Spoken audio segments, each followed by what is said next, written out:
Le système reproducteur de la femme est composé de 2 ovaires, lesquels sont essentiels dans le rôle de la reproduction. Les ovaires sont reliés aux 2 extrémités de l'utérus et sont responsables de la production d'hormones sexuelles comme les œstrogènes et la progestérone et de la production des ovules.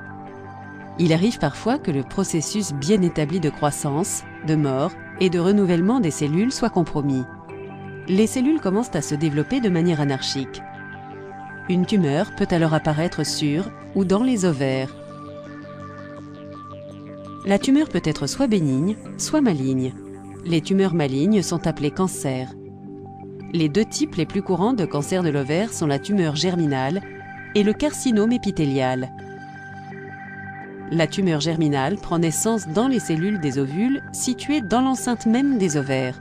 Le cancer de l'ovaire épithélial se forme à partir des cellules qui tapissent la surface de l'ovaire.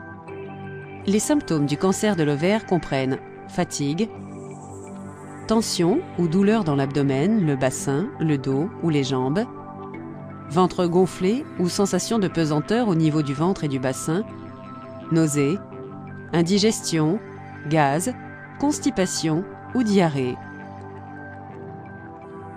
Les tumeurs ovariennes peuvent se propager à d'autres organes au cours d'un processus appelé métastase.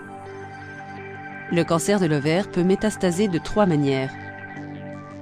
L'invasion.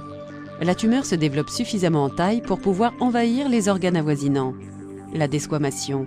Les cellules cancéreuses se détachent de leur matrice centrale et vont assiéger les organes adjacents.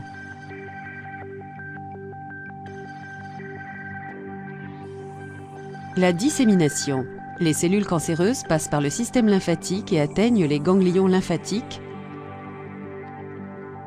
et d'autres organes du bassin, de l'abdomen et de la poitrine. Le diagnostic du cancer de l'ovaire est posé après palpation de la zone, examen pelvien, échographie transvaginale, analyse sanguine avec recherche du marqueur CA125 et biopsie.